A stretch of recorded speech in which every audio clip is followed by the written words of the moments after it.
Ladies and gents, hope you're good. I've got a good friend I say good friend, we've only just met really, right? But she is, she's big in the fitness industry and her name is Helena Sly. I was just trying to pronounce her surname, practicing off air then, ladies and gents. I think I might have got it right. Yeah, did I get it good? Mm-hmm. Awesome. But yeah, I sometimes kind of make a mess of the introductions, right? So I'm going to let you introduce yourself, Helena, right? Because I don't want to mess things up. But yeah, how are you doing today, first and foremost? Anyway, my friend, you good? Yeah, I'm doing really well and super excited to jump on the show. So I can jump in with who I am and what I do if you're happy with me to run with that. Yeah, let's roll with it. Okay, so my name is Helena. Good job on the pronunciation. I'm an online fitness coach, so lifestyle and physique, and primarily coach women. On occasion, I do coach male, but most of the time, women's coach, and I do coach some athletes to bodybuilding stage as well. So my space is very much built around the training and nutrition side, obviously, because we build the physiques that way. But I think the biggest part of that's like actually the lifestyle, the habits, and the mindset. So that's a big part of my focus with my clients. Awesome. Love that. Yeah, because that's exactly my motto as well, right? And anyone who's been in this game for long enough, right, Helena, it's basically that's the most important thing, right? It's about the habits you implement and the things you can sustain. And then ultimately the body just becomes the byproduct, right? So that being said, firstly, just talking about yourself, because what's your Instagram handle again? So it's my name, so Helena _Sly. And that's my main page. I've just started a separate one for my coaching, but everything links through to that anyway. So easier to find the one with my name. Awesome. Helena _Sly, right? If you just go and check her out on Instagram, right? The proof is in the pudding in terms of like how healthy and fit and strong and how, good shape you're in. But I wanted to ask you for the audience, this relates to the males as well, right? But especially females, right? Because I get this question a lot. It's like, how do people stay in shape, right? Because getting in shape is one thing, building a good looking body, aesthetically pleasing physique, and being healthy, but being able to keep that is a whole different animal, right, Helena? So how do you manage to stay in incredible shape all year round? And like, how long has it taken you to achieve that, Helena? Okay. So for me, I am still actively training for competition. So I go through phases of building and phases of cutting. But even when I've had more of an off season where I truly am off, not necessarily focused on a goal, it's just about the things that you enjoy and that you can sustain. And so for me, it's sort of training anywhere between 3 and 5 times a week, depending on what phase of life I'm in and what my goals are, and sticking mostly to whole foods. When I've got a specific goal, I do track calories and macros. I find it's an easy way to predict exactly what results I'm going to get and not have to stay in phases longer than necessary. Obviously, that's not a tool for everybody, but for me, I do find when you get a specific goal that works well. So I like that. But even before I was actually competing, I had quite an athletic physique from my martial arts background. So I grew up as a dancer and then I was a martial artist. And so I've kind of always been really quite active. And so the only time that I've ever not been living an active lifestyle was a period of time where I spent living on a cruise ship for like 2 years. And that was definitely party all night, work all day, every day, and there wasn't much training going on, and nutrition was not something that was a high priority, and I really did notice a big difference in my body in that time.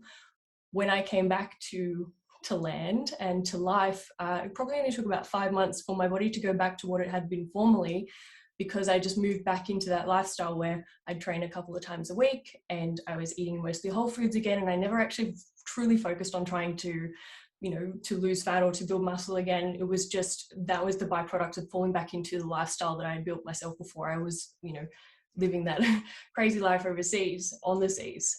But yeah. Good times though, yeah. It was a great thing to do in my early 20s. Definitely got to see a lot of the world, but really noticed the impact of eating differently and living differently, and how much it actually changes your body really quite quickly. Yeah, 100%. Absolutely. And when it comes to the physique competitions you've done, because you've got to a good level doing that, and as you say, I kind of skimmed over that. Obviously, people know my experience. I've done, bodybuilding comps, got to the pro level and all the rest of it.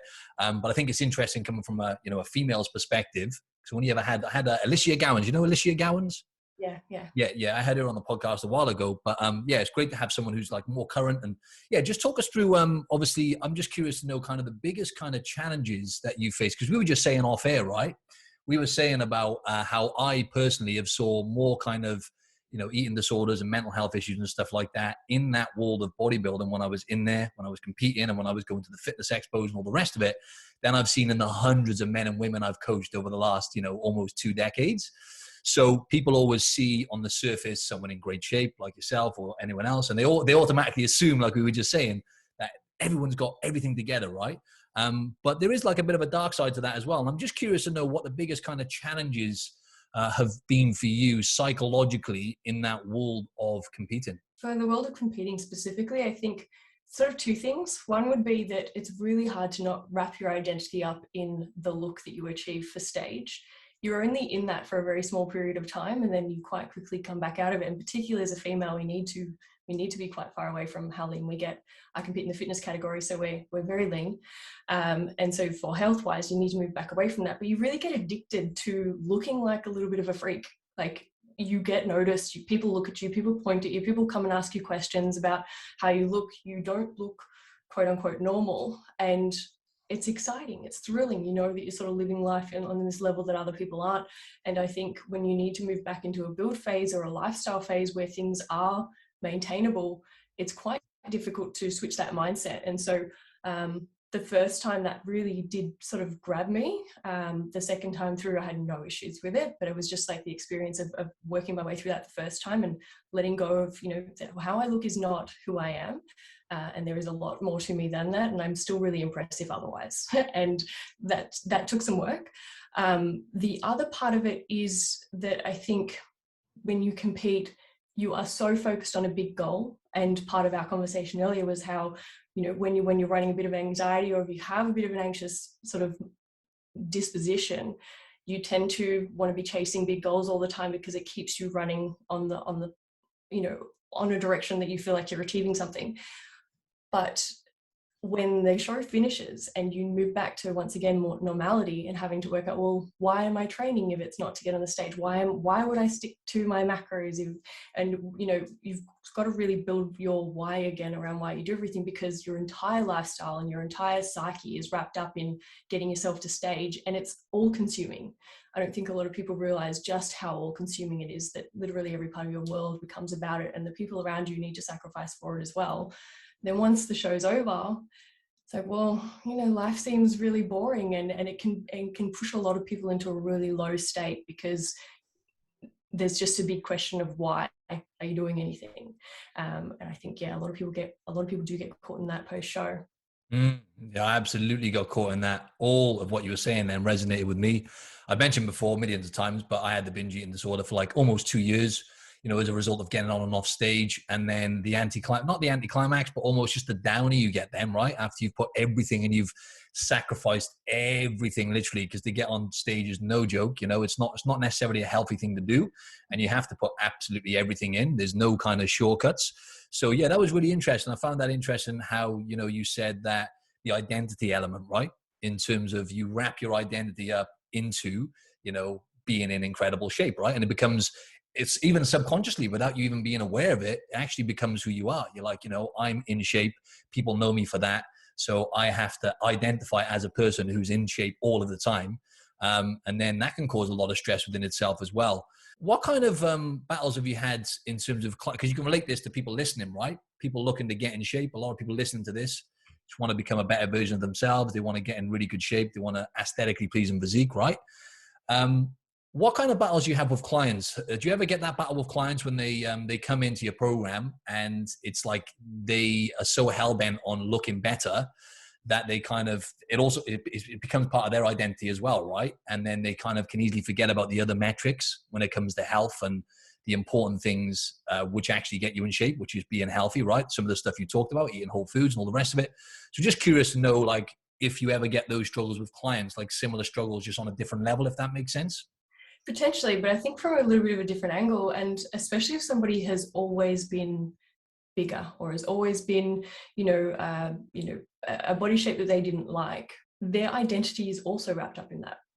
There's, for example, like the girl who everybody will always know is going to get dessert if you go out for a group dinner. Oh yeah, that she's going to get dessert, and everyone wants to enjoy it with her, and it becomes like an identity that if there's a group dinner with you and all of your, I don't know, friends from work or whatever, everyone knows that you're the person who's going to get a dessert, And if anybody else wants a dessert, they'll ask you because that'll help affirm them.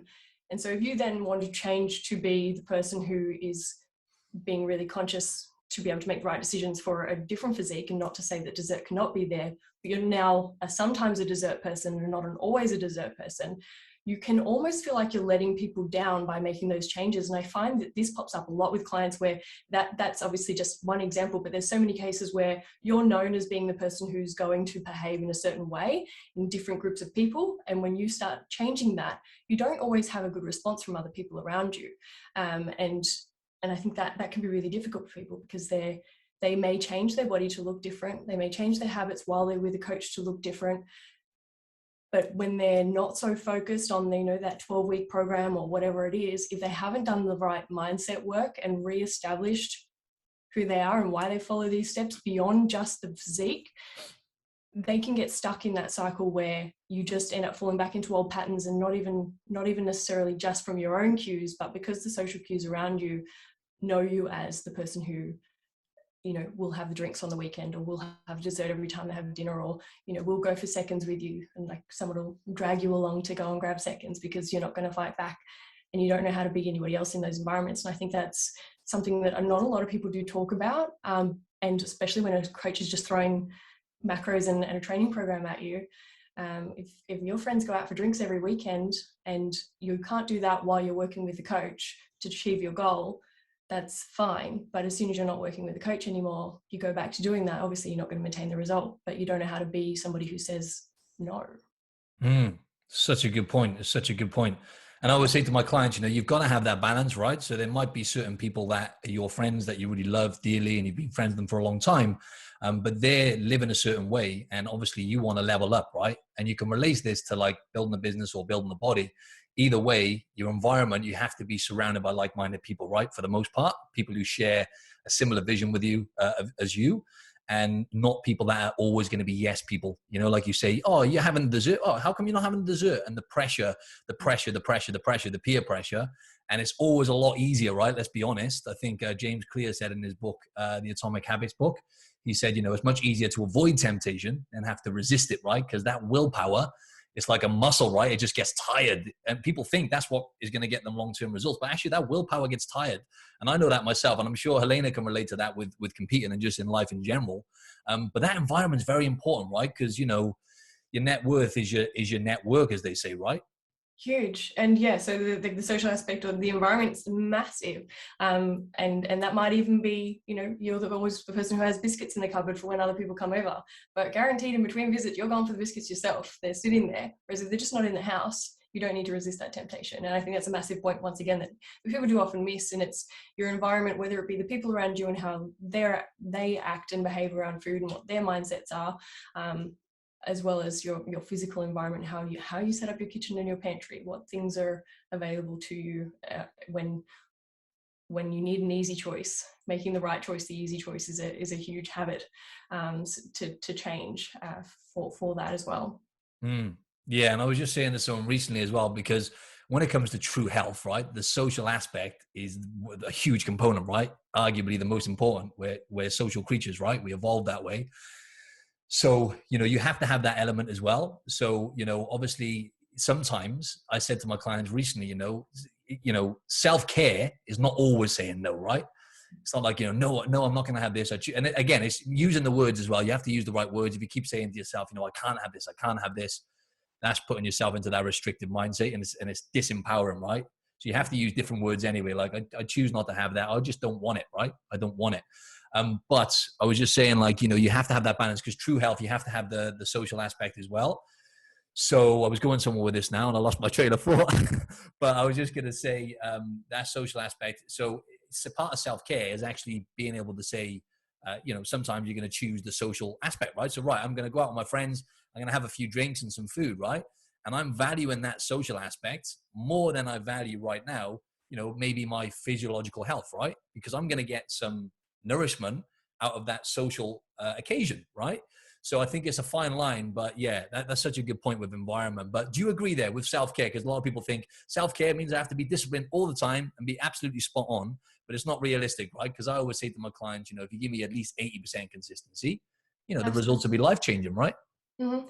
And so there's sort of two mindsets I use there, and one is like the permission aspect. And sometimes when you know that you have permission, it's actually easier to say no more often and say yes sometimes.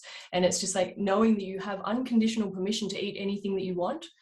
And on different days, you may choose to or choose not to, depending on how you're feeling. But you don't always have to say yes. You don't always have to say no. But knowing you have the permission to say yes, I think makes it a lot easier. If you've got a big blanket no, then there's like a big sexy red button that you just want to push. And when you push it, you're going to go all in. Whereas if you know you have permission and it's okay to have some, or that maybe you're not going to have it today because you've already had a couple of, things go on today, but maybe you're going to plan to catch up with somebody next week and go out for a dessert date so that you can have that then, is a nicer way to do it, that you can know, I don't need to eat that today because we live in an abundant world of food and it's not going to disappear from my life forever from today if I don't have that piece of cheesecake. But I do still want it. Maybe I'm going to catch up with my friend next week and we'll have cheesecake as a catch up then. And just sort of being able to just reframe those sorts of things, I think is so powerful. The I can't have that and putting a big blanket no, like I said, is just a ticking time bomb. But also being a little bit too soft on yourself and just saying yes every time is obviously not going to help you achieve your goals either. And that's more self-sabotage than it is self-care. And it is a balance, and it really just depends on what's the priority at the time. There is definitely seasons of time where you want to be tighter on control of those things, and because you can. And then there's seasons of times where memories come over macros 100%. If you're at Christmas dinner and your grandma has made her special fruitcake or whatever, like, you better go and have some of that and enjoy it, and don't think about the calories, because that cake might not be there next year and you're going to hurt when it's not, and you didn't choose to have it from her last time. You said no thanks because I'm trying to hit my calories on Christmas Day. Memories over macros in those sorts of situations, 100%. But yeah, having an abundant mindset around food, it's not going to disappear after today, and having the permission to eat anything you want, and I'm going to make a choice. And those two mindsets can be so powerful. 100%. I love that. What did you say? Memories over macros. I'm stealing that from you, Helena. Right? I'm stealing it. I love it. It's great. But yeah, that goes back to what I was saying then, obviously, for example, someone in your family bakes an amazing cake, could be a nan, let's just say, for example. And there's so many different values you get from that, right? Because like sometimes it could be taking you back to childhood memories. It's and that's all we've got anyway in life, right? Let's be honest. At the end of the line, all we've got is our memories and the life we've lived, and the experiences we've had. So memories over macros, right? I should even call the podcast that. I like that. That's solid. How important would you say, transitioning into the strength training element? Because I personally feel like, because this, with the metabolism, for example, right, it's very complex, and like a lot of the research, it doesn't always. I don't think it actually is coming better and better, but I don't think it highlights quite how important strength training is for you. Because I always say to people, it's like an insurance policy. When you're adding muscle to your body, right? Because they say in studies it only burns like, up to 30 calories or whatever, having an extra pound of lean muscle in your body. But like, I don't know if you've noticed this, but when I have people reverse dieting, like, it's way more than that. It's the whole process of actually building muscle, having high protein. You have to sleep well, take care of it. There's all these different factors which kind of supercharge the metabolism. And it's almost like an insurance policy. It gives you, you can get away with more calories, right? And that's the beauty of strength training, I feel, as well, is you're teaching your body to just burn more calories on its own by you not doing any extra work as well. But I just wanted to ask you, how important do you think the strength training element is for people to be able to, A, build the best body they can, and B, just for overall health and being able to, sustain what they're doing, Yeah, I think obviously when it comes to the physique side of things, and as a girl, when you start lifting weights, there's always that fear, or I'm going to get bulky so quick. And I've always been quite a muscular female as far as the spectrum of normal girls go. At dancing, I couldn't get my feet into the proper fifth position in ballet because my quads were too big and they'd hit each other. In the scheme of things, I was a very tiny, very skinny little girl. But in the ballet world, I had, once again in massive quotation marks, thick thighs. And I thought, I just put on muscle so easy. If I start doing weights, I'm just going to get so bulky. Now that I'm in a world where I really am trying to build muscle as much as I can, you work out that it's actually super hard. And I think so many people have that fear, and then they avoid training for it. And it's so sad to see how that can impact them later on in life. But what I do find is a lot of females who think that they have maybe naturally larger quads or naturally larger arms and that they put on muscle easily, and they have that muscular shape when they're not training. I find that when they do start lifting weights, that muscle actually becomes smaller and tighter. And I describe it to my clients as almost like you're a well-marbled steak. You do have a good amount of muscle there, and maybe it is fairly close to the skin surface. It doesn't look like you're carrying a lot of extra fat. But when you start training, that muscle becomes more dense and it becomes tighter, and the intramuscular fat moves out or is burnt from that space, and the muscle becomes, harder, firmer, smaller before it starts getting some significant size to it, particularly as a female. And that's where, I hate to use the word, but toned comes in, is that a lot of the time is like that firmer look is achieved by building a more dense muscle underneath, and it's going to become toned or a less marbled steak before it starts to grow in size. And so a lot of girls will get a real shock if they do jump on a DEXA scan or do a big cut and realize just how little muscle there is in the parts of themselves that they thought were really muscular before. And that happened to me when I started lifting. My legs started getting smaller and smaller before I started to be able to build size on it. And growing up always wanting smaller legs, once my legs started to become more defined and strong, now I'm trying to grow quads as big as I possibly can. Like, I think they're sexy and strong and beautiful, and they obviously like work well for my sport. So it's been, on a body image perspective, really empowering.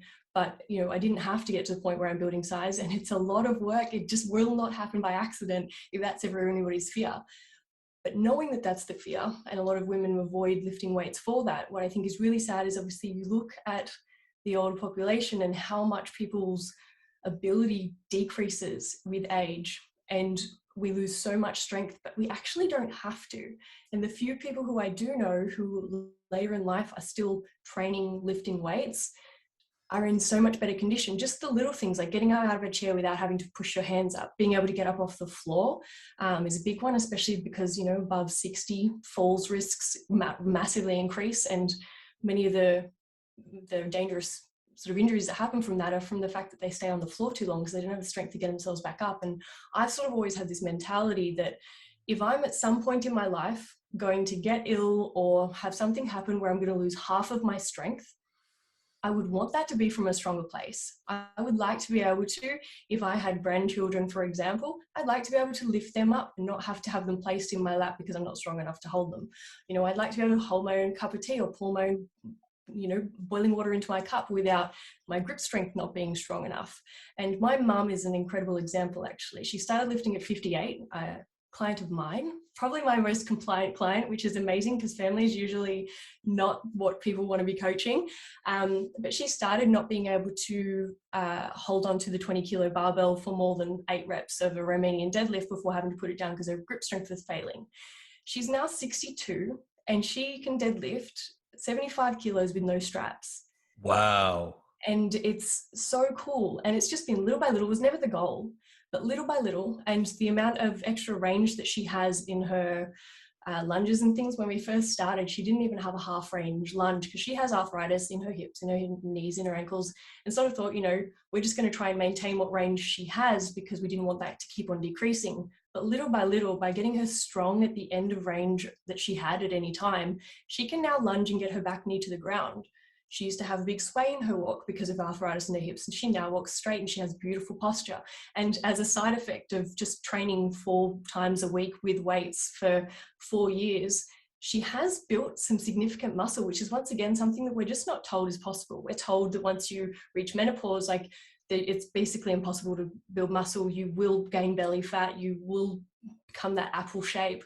And she's got the best body that she's had in 25 years and a pretty good set of glutes, to be very honest. There's not many 60-year-old women walking around with a perky bum like that, but none of them train. So that's why it's not just something that has to happen. And I think she's been such an incredible example of that. And I think, she says herself, like my mum, my older sisters, none of them look like this at this age. I look more feminine than all of them because of the shape that I've been able to build with weight training.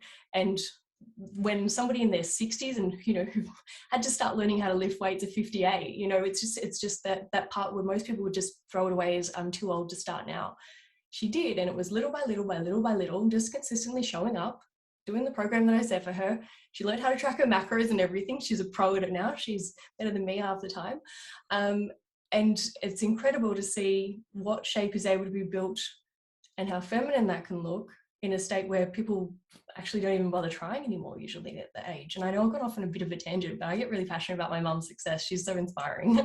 But yeah, I think it's a cool example too, because she had an older sister who had a fall last year, and stayed on the floor for many hours through the night because she wasn't able to lift her off the chair, lift herself up to the chair from the floor. And my mum had to help lift her from the floor up to her chair. And I don't know many other 60-year-old women who'd be able to lift up another human.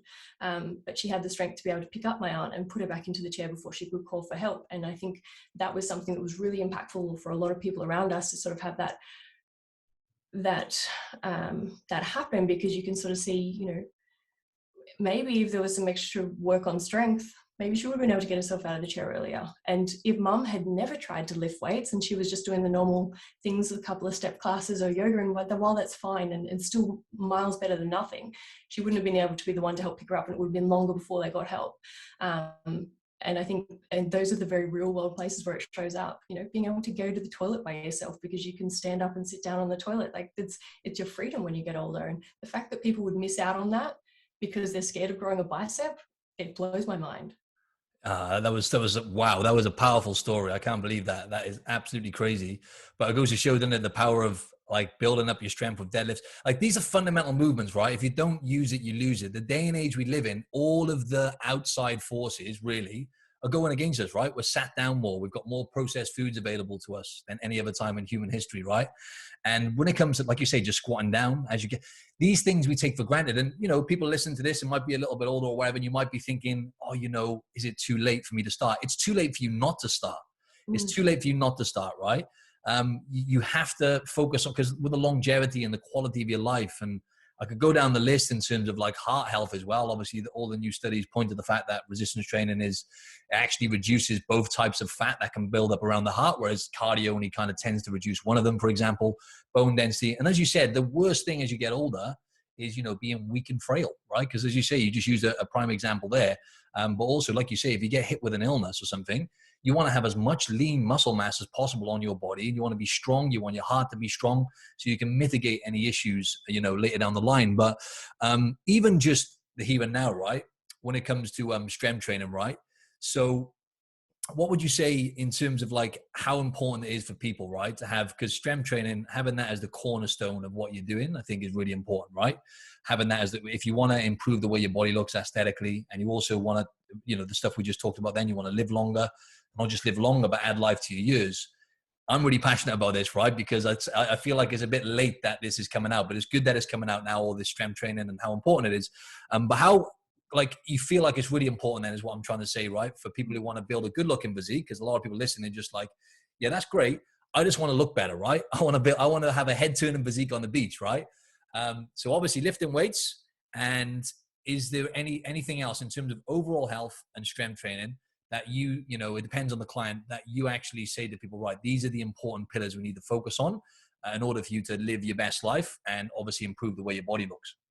Beyond, obviously, yeah, I suppose we've covered, but the training and knowing, you know, the benefits of whole foods and things like that, the other habits that you build into your day can be so powerful. And something I work on with my clients is trying to define, like, what are your grounding habits? What are just one or two things that if you do those things, everything else kind of, it's a bit easier to eat healthier. It's a bit easier to get to the gym. It's a bit easier to drink your water. It's a bit easier to do all the other things if you've got these couple of habits in place. And so we trial, you know, compliance too. They pick a couple of habits and see whether it makes everything else easier or if it's just another thing on the list.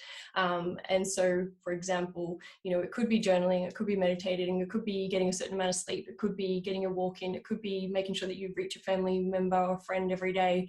It could be, I have one just called like set tomorrow up for success, which is a big grounding habit for me.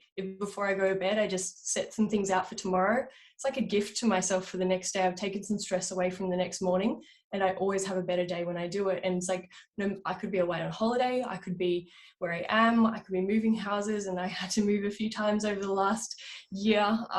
And that was always something that when I was a bit overwhelmed with my environment and I was dropping my good habits, if I just came back to my biggest grounding habit of set tomorrow up for success, that one really helped me. And for some of my clients, it's a different habit, but discovering that for yourself, like what is your most powerful grounding habits, what builds you from the bottom up to be able to hit all the other stuff, that self-awareness. And by actually practicing a habit, a lot of people say, oh, I tried that journaling thing, but they did it for like 3 days, 1 week, 1 day, another week, and then didn't do it for 2 weeks, and then tried it a little bit again and said, journaling doesn't work for me. Tick it off the list like for a whole month straight and see whether it actually makes a difference. You can't say it doesn't work for you if you haven't actually given it a go. And it may not. Maybe it just feels like another thing to do for you. Or that could make everything else a whole lot easier because you're able to dump the stuff off your brain and, sleep better or organize your day better or whatever else, and works differently for different people, but we just can't assume. So I think, the other big pillar is identifying what your grounding habits are is huge. That was such a good point then. There's a few things when it comes to journaling, right? I'm just going to call people out. I feel like, and as you say, not everyone, but the majority of people, if you say journaling doesn't work for you, you haven't done it long enough. You haven't done the reps, right? Just like when you go to the gym and you're consistent. Well, that's for your body. This is for your mind, right? So if you haven't done the reps to actually get the benefits, right? Then, you're not going to notice anything. And it's one of those things like anything, like sleep, anything. It's when you stop, right? So if you journal for a long time and then you stop, that's when you go, oh, okay, actually that was really benefiting me. I feel a bit more cluttered now. My brain, might be, a bit more overwhelmed or whatever it is. So that's a really, really good point. But I was just going to say, normally people are running away from something, right? If you're saying journaling doesn't work for you, a lot of the times you're just running away from your thoughts, right? Let's be honest, because sitting there with your thoughts and your feelings and your fears, that shit is not easy. It's not easy, is it? Sometimes you sit there and you're like, but the brain then I find is really powerful, Helena, right? So I always promote that to clients, especially if you've had a stressful day, right? Just dumping your thoughts down. If you can get into the habit of doing that every night for a period of time, just dumping your thoughts on the paper. And people overthink it and try and overcomplicate things. I feel sometimes with journaling, just write down what you're thinking, or just write and don't stop, right? We've got all these thoughts in our mind.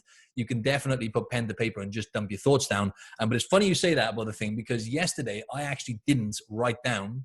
I had making excuses, right? It was the first time in a while I didn't actually write down what I had to do for the next day. I do this every night, right? Quick, even if it's like 5 minutes sometimes, right? What's the big priority for tomorrow? Boom, okay, great. Go to bed, relax. And I didn't do it last night. And I woke up this morning and I had like 1,000 thoughts in my mind. And I was like, why do I feel more stressed? Oh shit, I didn't write. It was the first time in ages. It was a good point. But yeah, obviously I was going to ask you, that takes us transition into the next thing, Helena, I wanted to ask you. And what are the fundamental habits, non-negotiable habits for you, right, Helena, just in life in general, in terms of keeping your mental and emotional health as good as you can keep it, and just basically you performing and feeling your best? Negotiables. It's interesting. So I feel like to be very honest, I am the only thing that I'm really consistent at is being inconsistent, but I'm very persistent. And so how I'm doing things maybe looks different from one day to the next, but I guess there is some underlying themes, and so I'm always doing something for keeping myself accountable. That's really important for me. It's something that stops me from having to discipline myself so much. I don't have to rely on like that discipline that gets fatigued if I'm making myself accountable. It's kind of how my Instagram grew, to be very honest. I was posting for my training for a karate competition. I was wanting to make sure that I did the training I wanted to do.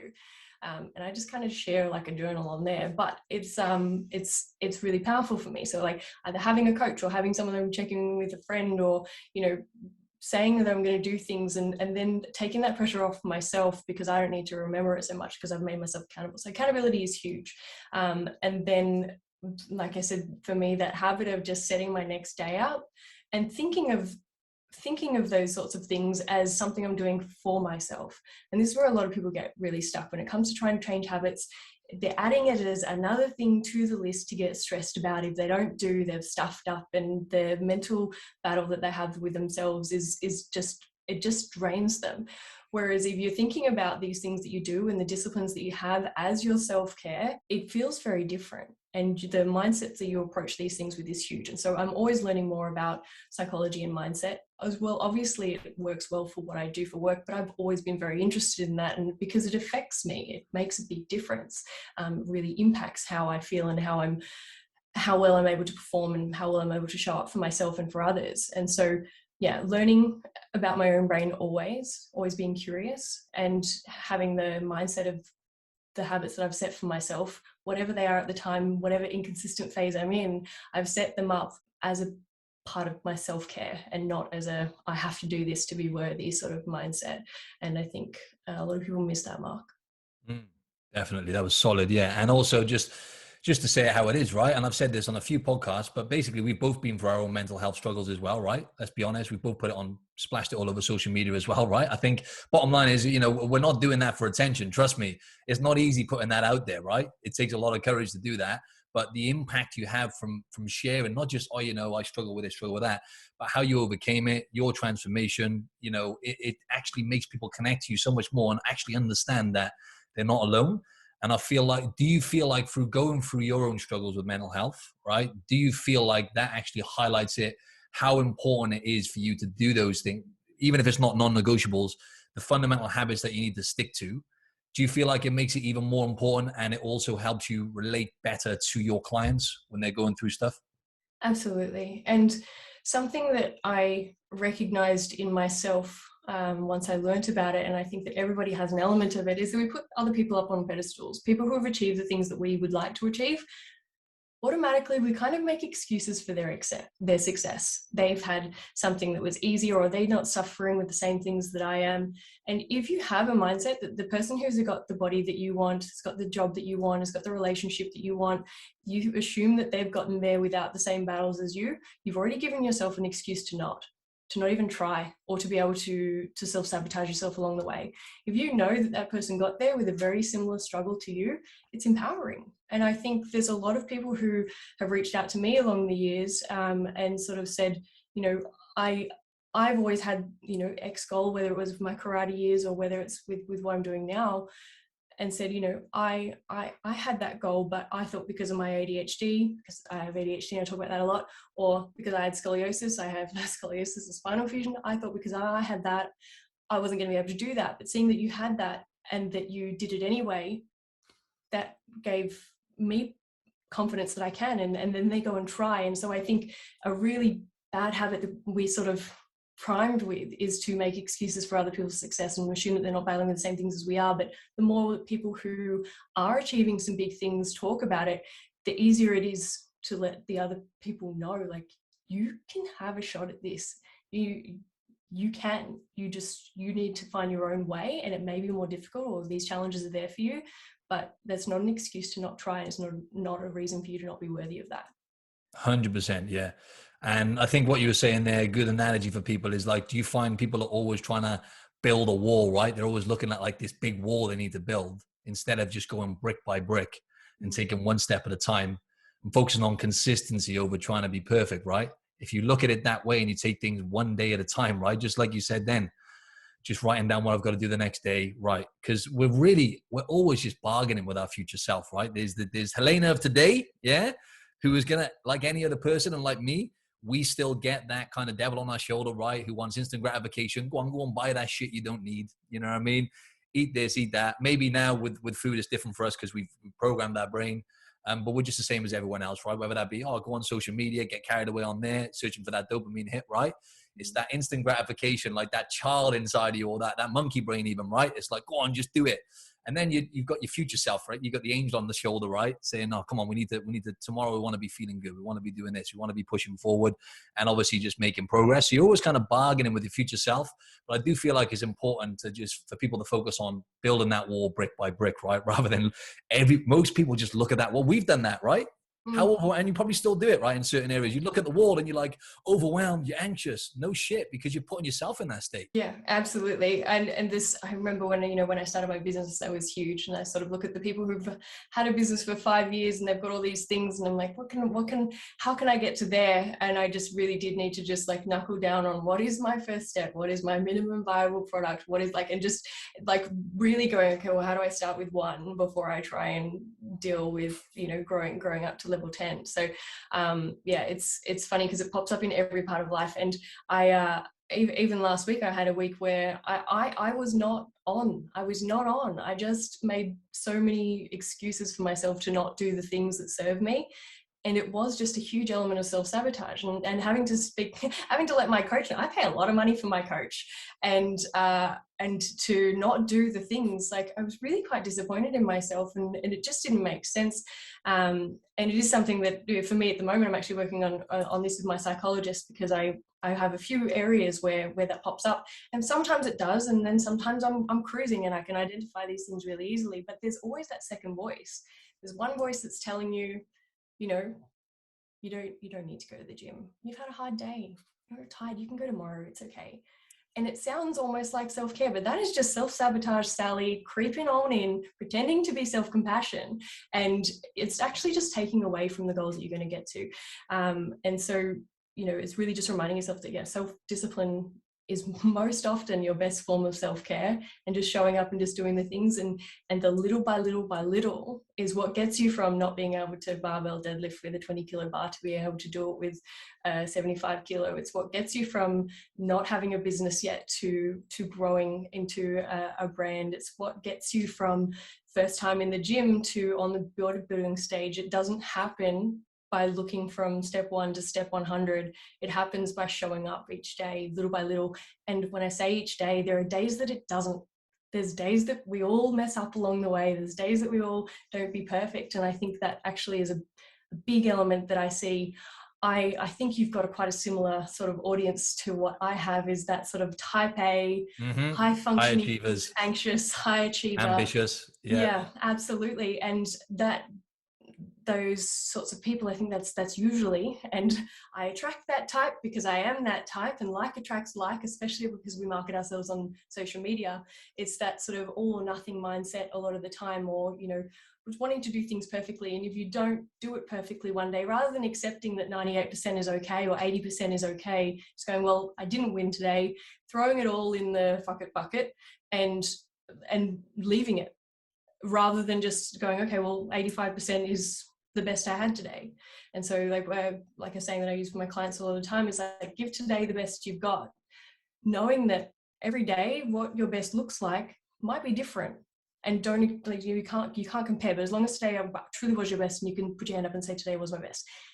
And when I say each day, once again, sometimes it's not, but just step the heck back on the next day. And it's just something I needed to learn to be really kind with myself about, because some days I don't have as much power to show up in the same way, and to go, okay, yesterday wasn't that great. How can I set up today to be better? Or today I was off track. How can I set up tomorrow to be better? Or being accountable with my coach and going, I did not prioritize the things that were really important to me this week. Here's my plan for next week. Here's how I'm going to hold myself accountable to you, because I know that it's important for me. It's not a fact of reporting to him because he's going to be mad. He's being paid to, send me the stuff. It's my job to do it, and it's my responsibility. And so, it's like having that accountability, knowing what those habits are, doing it all little by little, and not bashing yourself when you have a day off or a week off, or, a period of time where your best isn't what your best normally is.